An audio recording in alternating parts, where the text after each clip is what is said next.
Hi, I'm John Powers, and the program that you're about to experience was from a live event that I recently attended and recorded in November.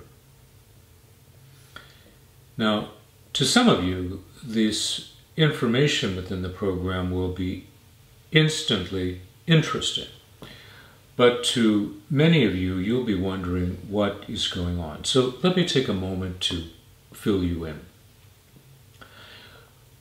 Recently, an anonymous donor made a gift to the UCLA Asian American Studies program to fund the Suyama Project. Named after Eiji Suyama, a physician, the program aims to celebrate the Japanese-American resistance during World War II. It aims to celebrate both those who joined the military as well as those who both resisted the draft and the conditions within the concentration camps within the United States. During the course of this program, you'll hear a number of people speaking. Foremost, after a brief introduction by George Nakano, Lane Hirabayashi, a professor at UCLA, will describe the concentration camp at Poston, Arizona. Among the things that Lane will be talking about are the things that made Poston unique, including a 10-day strike, one of the longest acts of resistance against the War Relocation Authority, or WRA. For those of you who are not aware, racism and hysteria during 1941-42 against anyone who looked like the enemy led President Franklin Roosevelt into signing Executive Order 9066, which alienated American citizens from their so-called inalienable rights. People were forced to leave businesses, jobs, their homes, schools, everything, and to relocate into concentration camps in some of the most remote and inhospitable parts of the nation. One of these camps was the Colorado River War Relocation Camp, also known as Poston. Now, the cause of the strike at Poston was over the beating of a man who was considered to be an informant.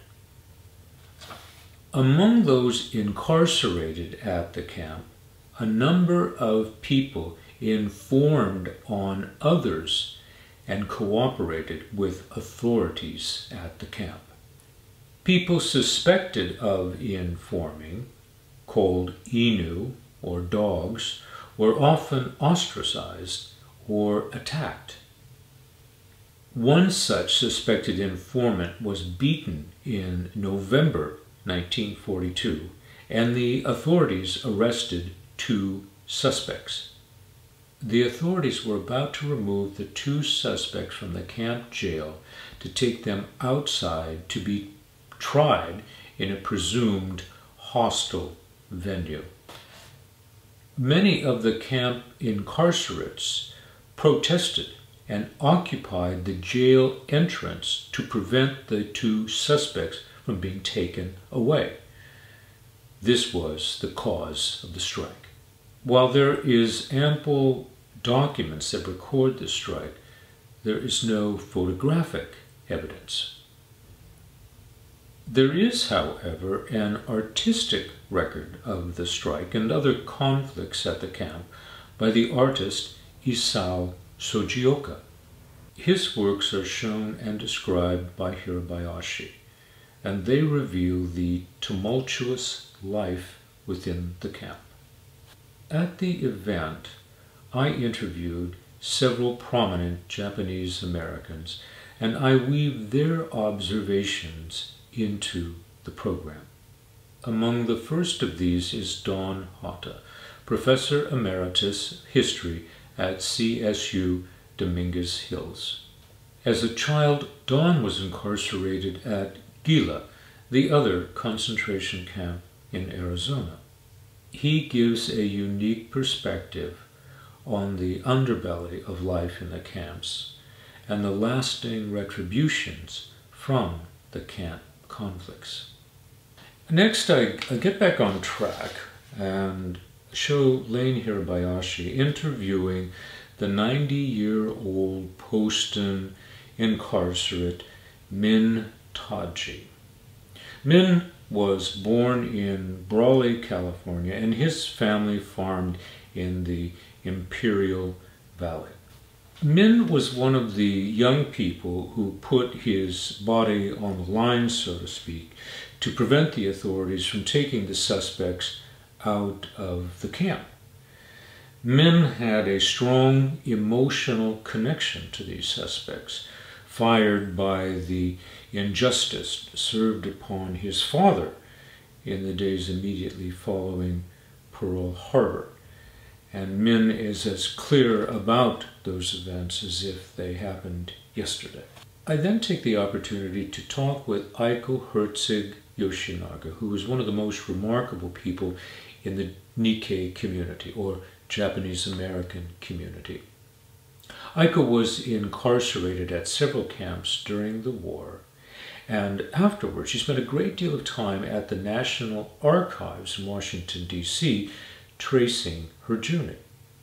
Now, Aiko has remarkable clerical skills, and she uncovered a unique document that proved that the government's forced evacuation and incarceration program was based on racism and not on military necessity, as had been stated.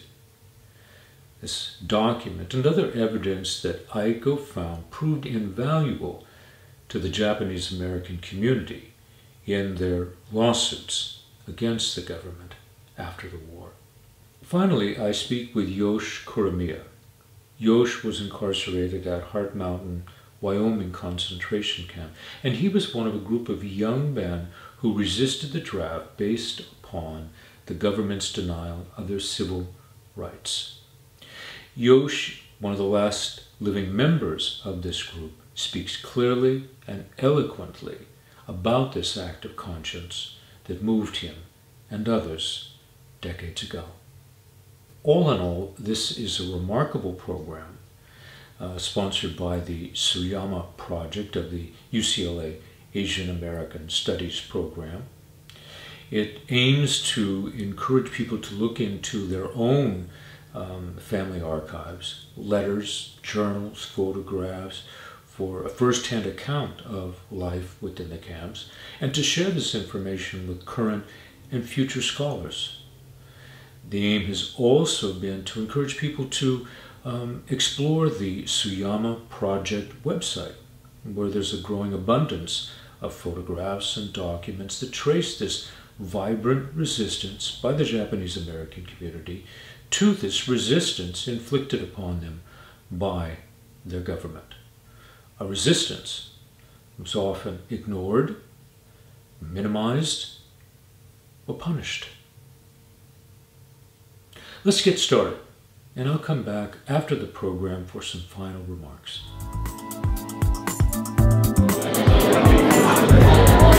The importance of today's event is that this person, Eiji Suyama, who is actually a medical doctor and a veteran, recognizes the both sides, the importance of the veteran who served for this country during World War II, as well as those folks who dissented with what took place and resisted joining the military. because they were both right.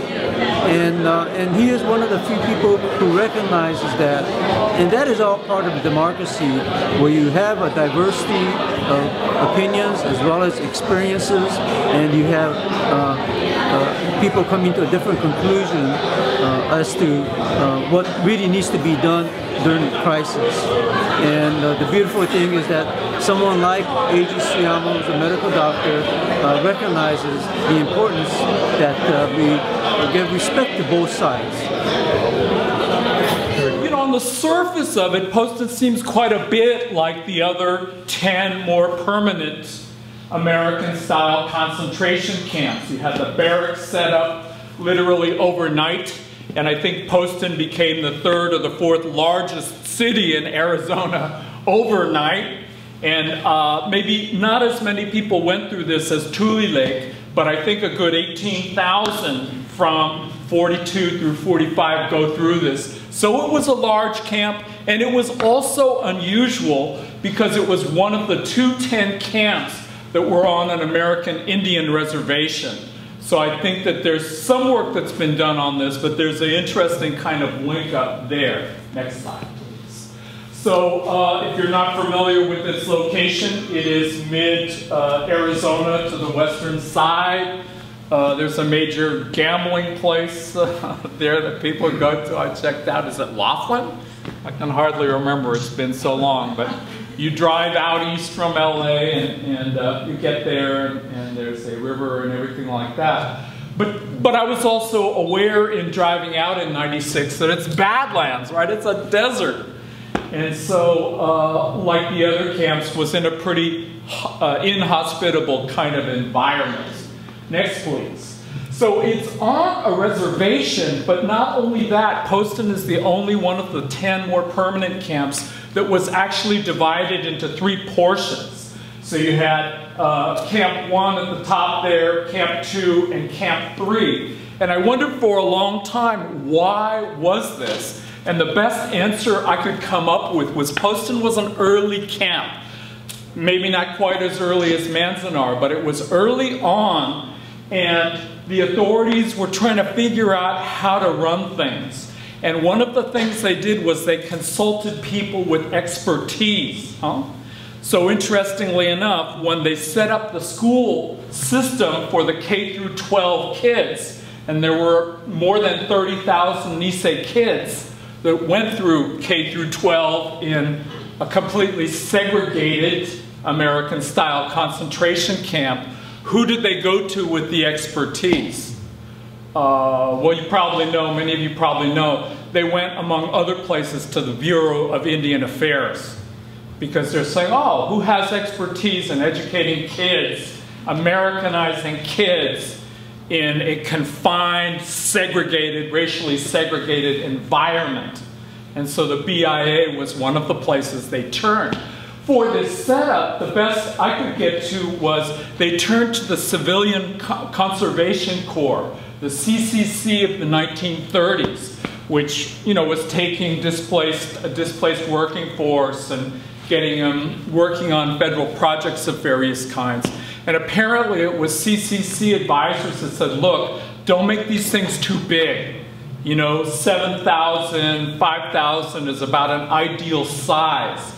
And this was apparently, because it was an early design, one of the reasons that they split the thing into 3 parts was it's a management kind of thing. So when we're thinking about the Poston strike, there have actually been a fair number of accounts written.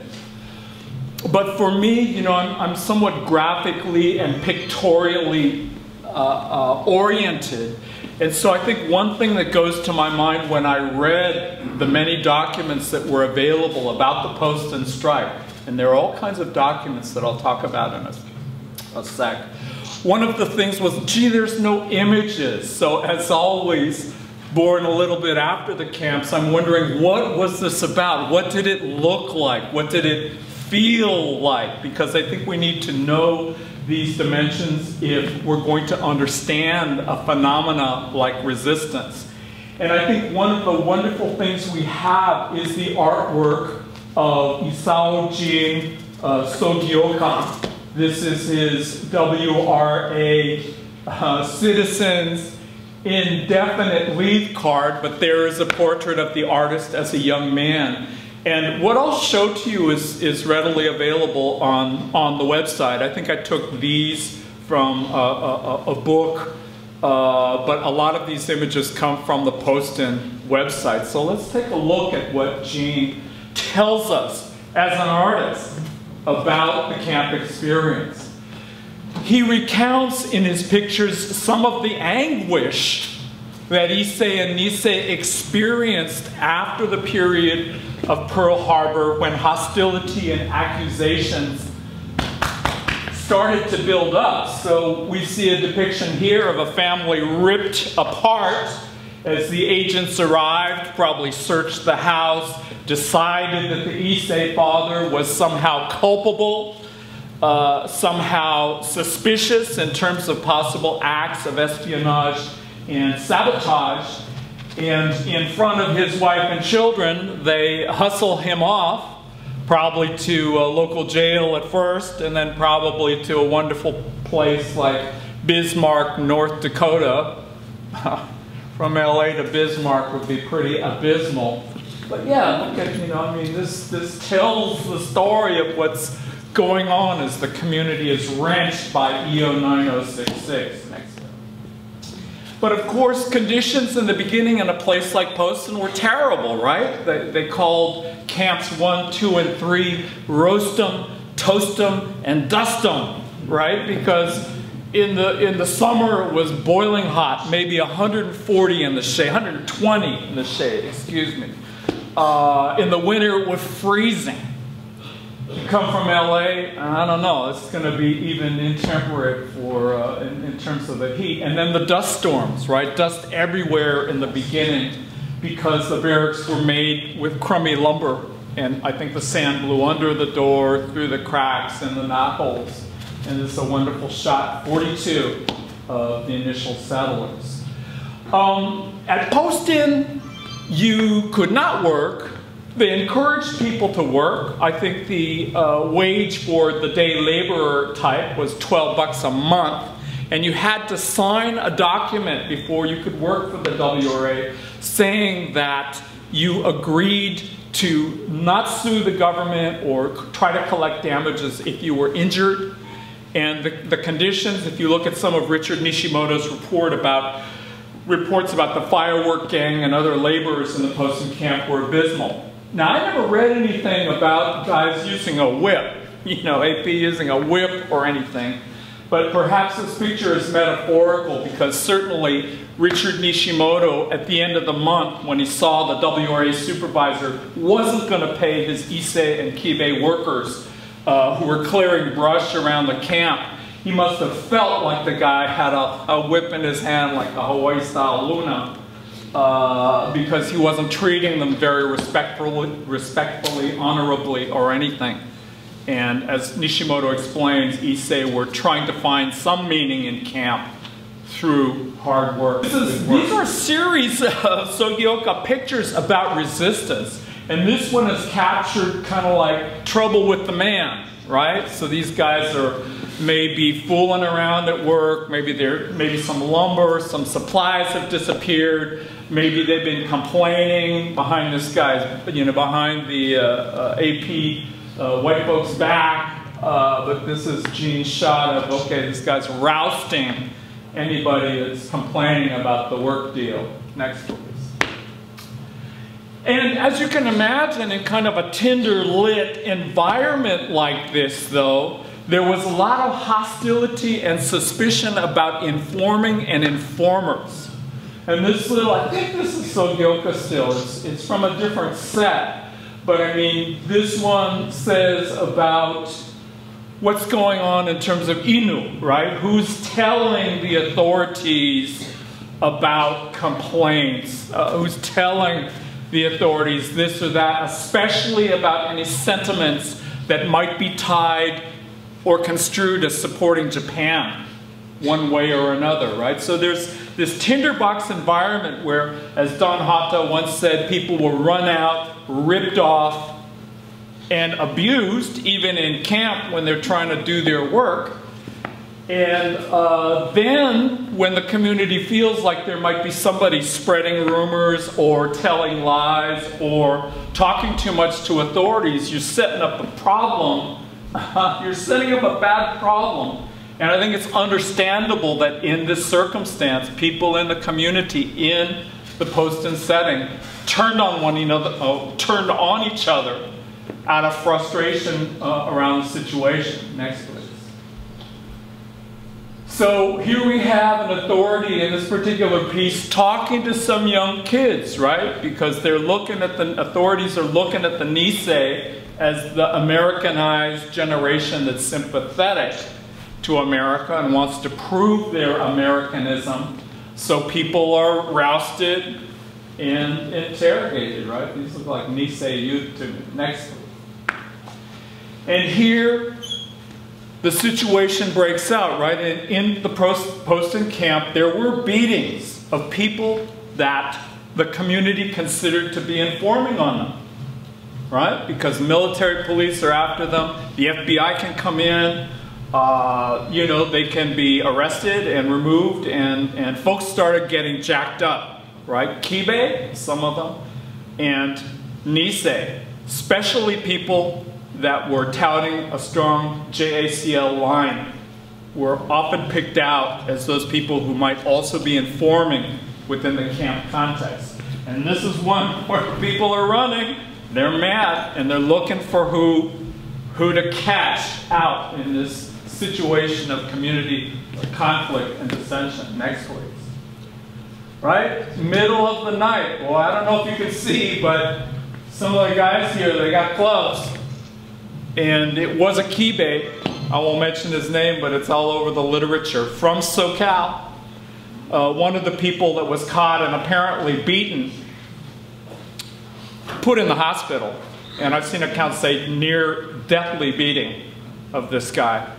That I have in mind, but no photos, but somehow Gene Sogioka is able to capture this in the vernacular, right? This is a people's point of view on what's going on in camp that's not available visually anywhere else that I've seen. You can let me know if I've missed something, but this is it, and it's really rather wonderful in terms of an artist catching the sensibility, catching the historic moment, but also catching certain things inside of the community. Next, please. So this is the actual beating of Saburo Kido, JCL leader. And this is fairly horrific, but it just shows you and it's accurate. I've heard, because we're family friends with one of the daughters, the Kido daughters, who ended up marrying at a Sununo and was a family friend of ours. She remembers this as a girl. She was in the barracks room as a girl when these guys came in and rousted her dad. And I don't think he got beaten as badly. But I mean, they hospitalized him. Right? This is serious, serious kind of stuff. And there you see the family, at least the wife anyway, appears to be covering her face, a witness to this. But this happened. Next, please. This one is called Saburo Strikes Back. So he actually, I guess, tangles with these people and gets a punch in. You know, but this is one of the sparks that lights the fire of the Poston strike of 42. Next. This guy's running, the guy in the red shirt is running there from a camp authority they caught him. They caught these guys. Next, please. Confession, interrogation, and the actual military interrogations are available. They've been declassified. You can read what they have to say in terms of the people they caught and admitted to various beatings of Inu. Next, please. And this is a remarkable picture that actually shows one of the nights of the strike.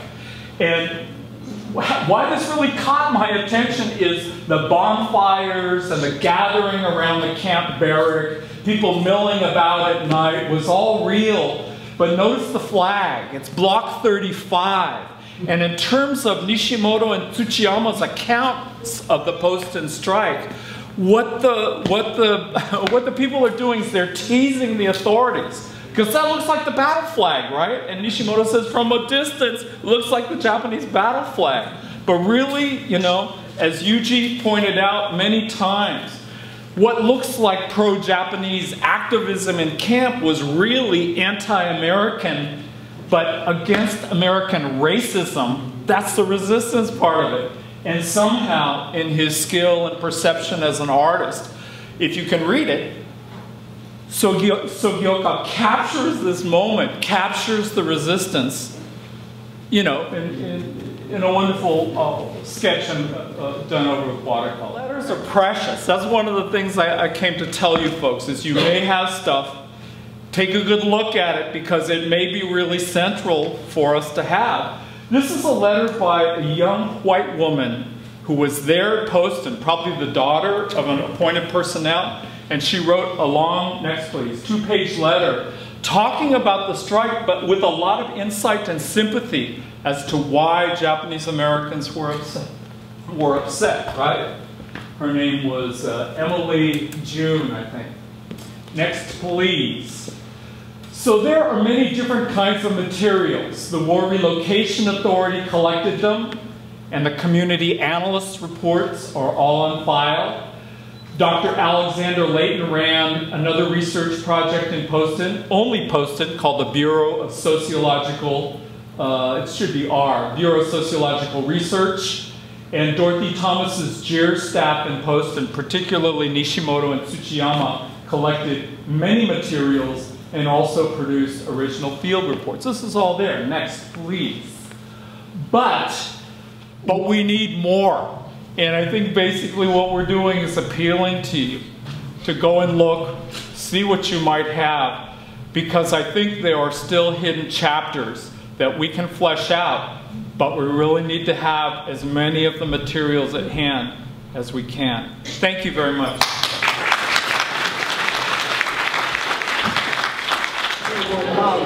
Well, I'll respond from more than one perspective.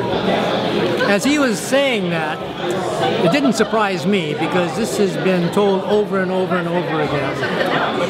And I was thinking on multiple planes.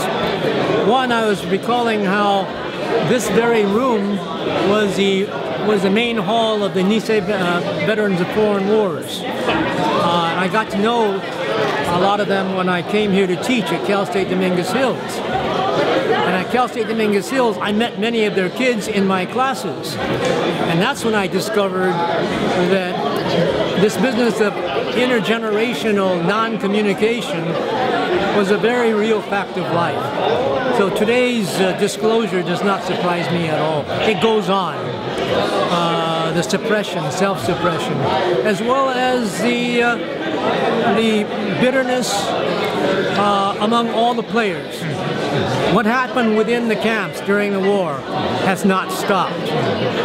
What was not mentioned today was how after the war ended and people were free to leave the camps, during the 5 to 10 years, that terrible period of trying to recover, during that period, the battles continued to be fought. For example, James Omura, a relatively well-known name, a journalist who spoke on behalf of resistors and other dissidents, was sent to prison. And after the war, it got even worse. He'd report to a job at 9 o'clock in the morning, and by 4 o'clock, the boss would say, "Don't bother to come back, we got a call about you." And it was generally the kind of Inu, the collaborators, the informers, many of them JACL members, who made life very miserable. And I found that out in Gardena, because at the same time I was a full-time professor of history at Dominguez Hills, I was also a planning commissioner and a city councilman here in Gardena from 1970 to 76. I spent a good half a decade very, very inside city politics. And I remember that among the city council members, whenever we had to consider a possible appointment to a commission. You know, commissions and committees are step one toward getting your name recognized and running for city council, and that leads to the assembly and on and on. Well, people would say, no, not that one. And I'd say, why? He looks like a good family man, volunteers. No. In camp, he was one of them. Now this came from not just one side. I would hear this from people who are pro-JACL, saying, oh, no, he was one of those troublemakers. He's going to embarrass us.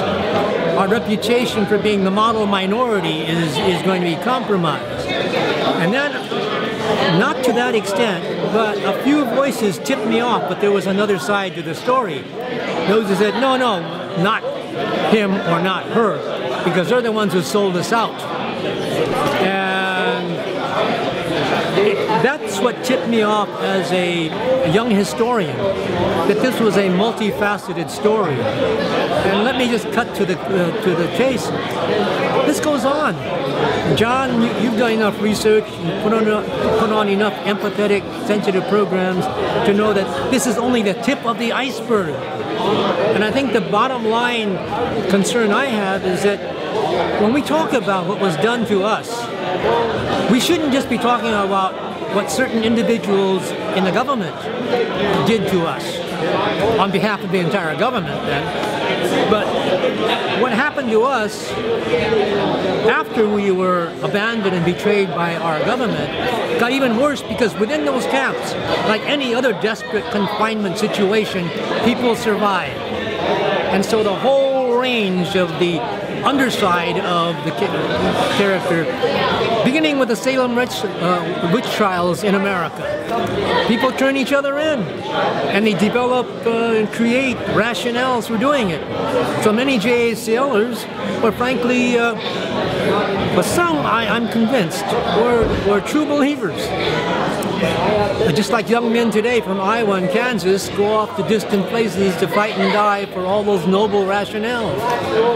But I'm also convinced that during the war, within the camps, a lot of personal scores were settled, and people have not forgotten that. As a professor at Dominguez Hills, I'd have Sansei students, the children of those Nisei parents who never mentioned these things at the dinner table, come in to see me and say, now I understand why my mom won't let me go out with so-and-so, because that family, according to my mom, did this or that during the camps. Yeah. Very deep. And again, it's only the tip of the iceberg.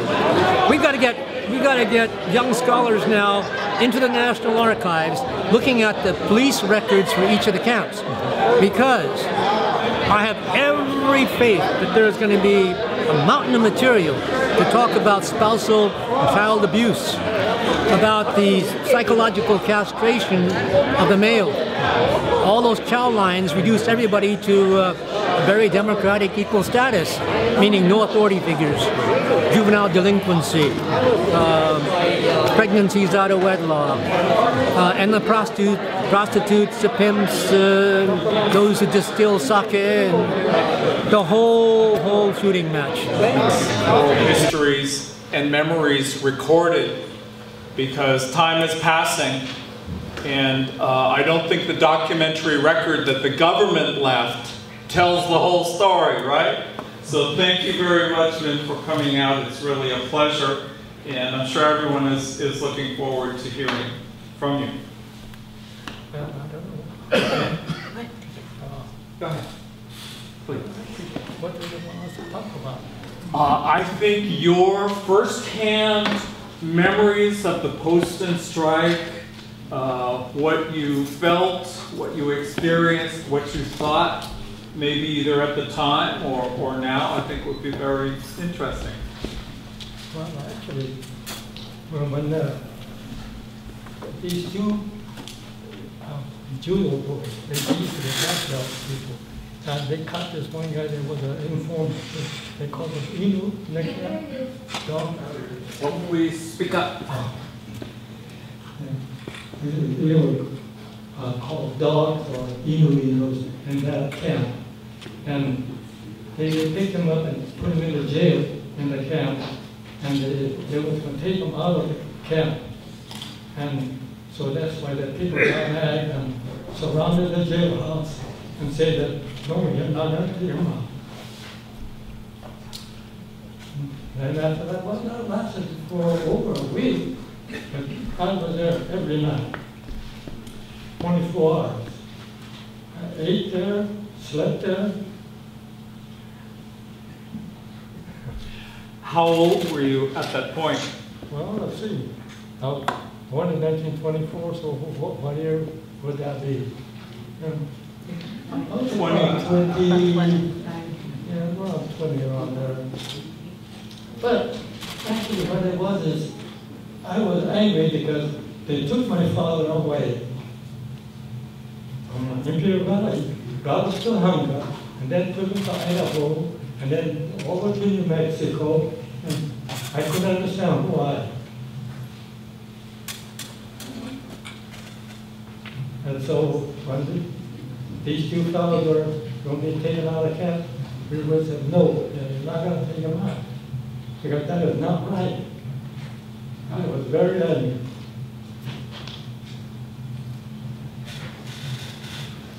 I only saw my mother cry twice in my life.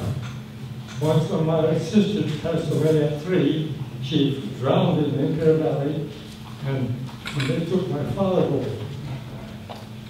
Did your family receive any kind of letters or communication from your father when he was taken? Yes. Later on, he was able to write to us. But I don't know when you would get the money to read and send letters and like that out. But I was angry because I never saw my dad from the day they took him out. Actually, I don't know what to say. But to me, that was not right. So when they said that they were going to take the people out, I stayed at the camp. And toward the end of the strike, we heard rumors that they were going to send in a truckload of soldiers with rifles and bayonets. But I wasn't afraid. I don't know. I was just angry.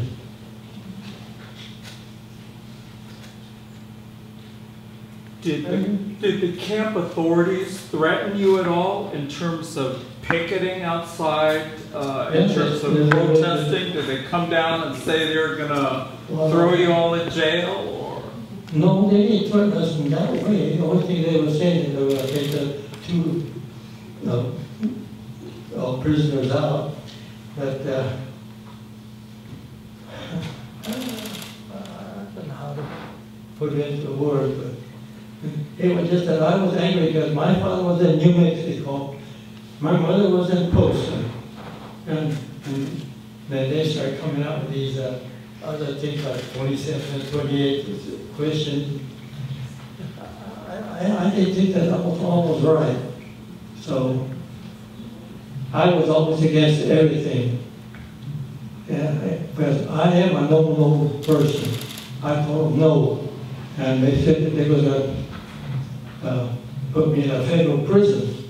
So I asked the guy, what's the difference between a federal prison and a concentration camp? I said, there's no difference. He couldn't answer me.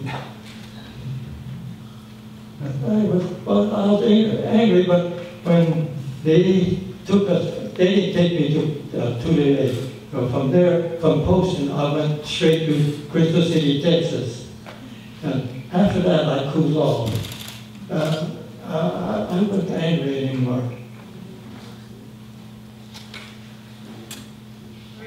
Yeah, you were asking about what I consider important about today's meeting.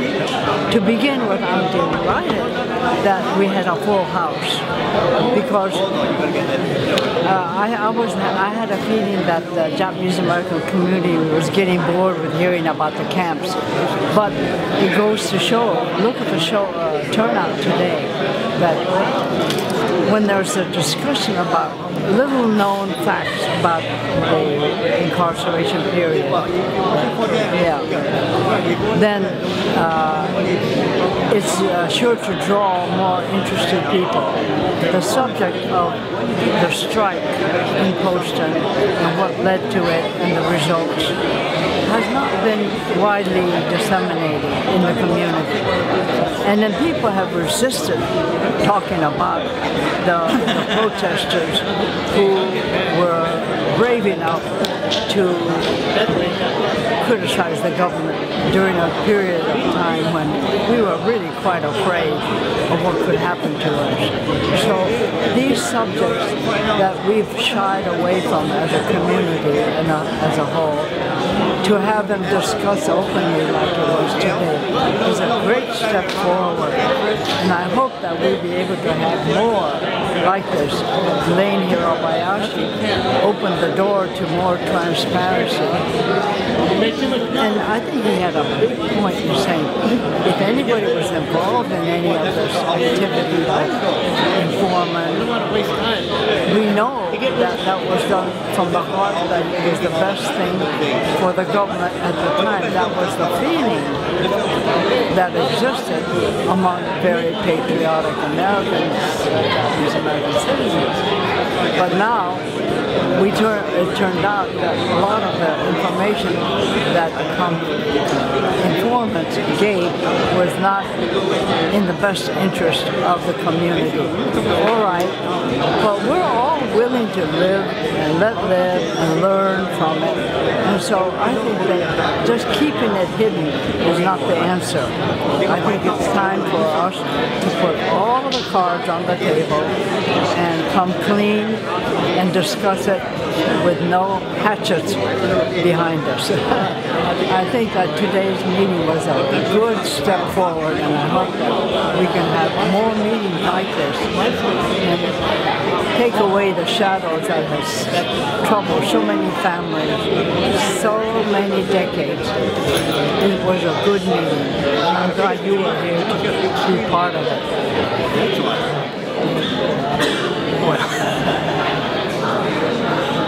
It's a little difficult to make a distinction between what was happening in Poston and what our situation was. It was a totally different focus. We weren't complaining about the conditions.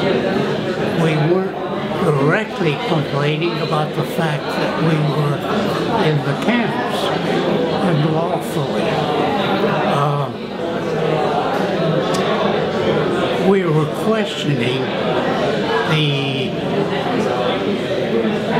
ethics as well as the legal ramifications of being drafted into the military out of a concentration camp while our civil rights were withheld.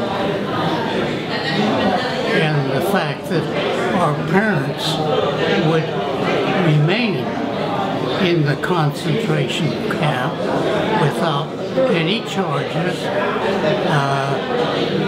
without any evidence of any wrongdoing. I felt that the government owed us a clarification of our and our families' status as citizens before we could conscientiously submit to the military.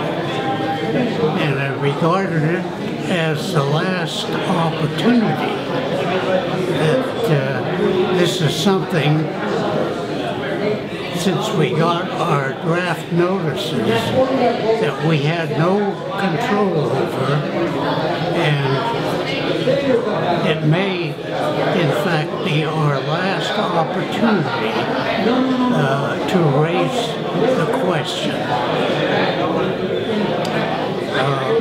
So the whole situation is quite different from the protests that were going on, which were in anticipation of a change and improvement in the conditions within the camps.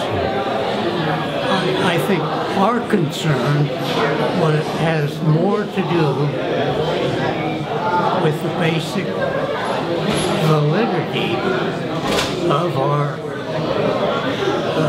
Constitution and the constitutional principles that were being raised. We felt that it was important that we get some kind of judicial statement on this question.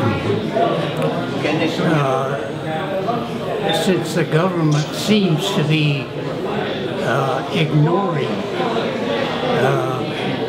our constitutional rights as basic to the question of being drafted. Certainly we could volunteer at any point we wanted to, and I have no question about that. And I have no question about the fellows that chose to go along with the draft issue. But this is a very personal issue for me, over and above the removal from our homes on the West Coast, which was a generalized kind of order. It involved my whole family. It involved all my friends. The draft issue, became a very personal matter between myself and my government. And it had to be resolved on that basis. Authority camp, there are two key records you can get. Every family or individual who went into camp had to fill in an entry questionnaire. Everyone who went out had to file an exit questionnaire. I think now the entry questionnaires are actually, the family forms are online. The exit questionnaires are at the Japanese American National Museum. They're on microfilm. They're a little bit difficult to use because they're set up by date of exit.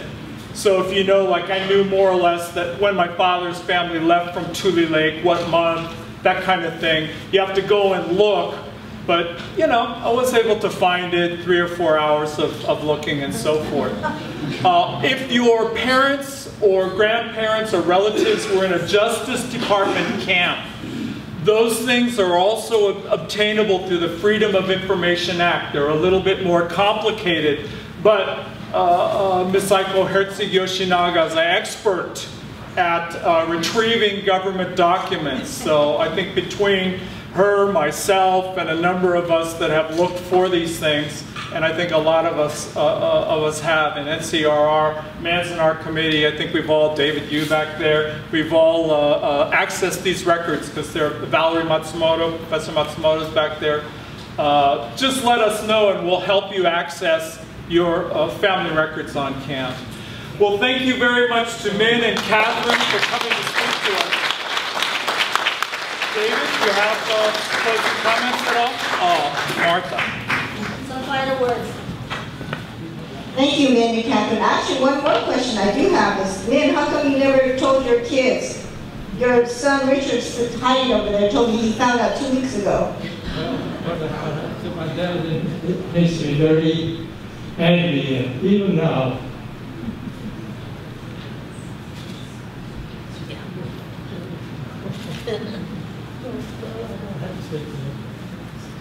When I start talking about this thing, I get very angry. I don't think they should. My father used to work 7 days a week farming. And they pick him up saying he's an enemy alien. Enemy what? feeding people here. He was a cattle grower, lettuce grower, tomato grower. One thing he was doing is just feeding them. He came to this country when he was 16. How can he know Japan better than America? Thank you. I want to recognize some other dissidents, camp dissidents. We have Yosh Kuromiya here. He's a Heart Mountain geographer sister.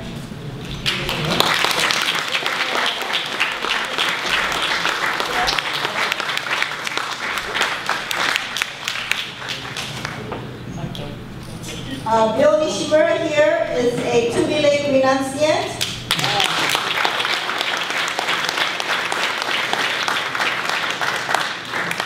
Harry Yoshikawa, technically you're a voluntary evacuee, a job resistor.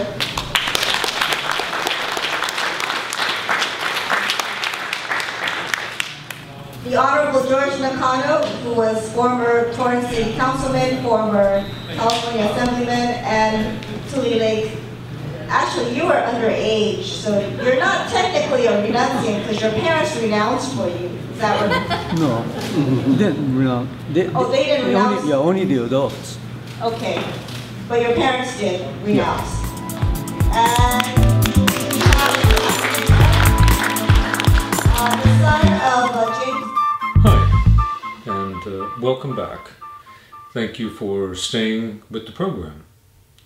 I know that it may seem unusual for someone who is not Japanese American to be so interested in the subject, particularly such an arcane aspect of it. I mean, the strike in Poston in November of 1942. But I've been involved with the Japanese American community presenting works by some of their performing artists through the years. I came to learn these various stories, meet a wide number of people as a result of it, and my life has been enriched as a result of it.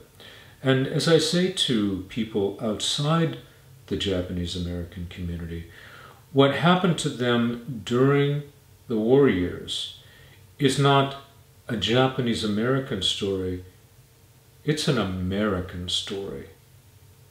The denial of civil liberties, the denial of their inalienable rights by the stroke of a pen by the President of the United States is something that we all need to pay attention to.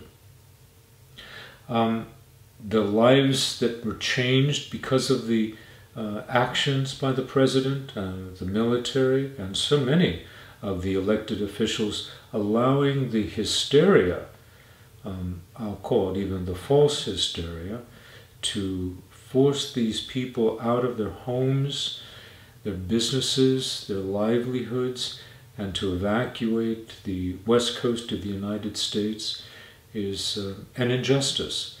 And it's one that we need to continue to pay attention to study, and to see its continued resonance with our lives today. As you also may have picked up in this discussion, this upheaval caused a great deal of pain and anguish within the Japanese American community itself. Pain and anguish that continues to this day, more than 70 years later.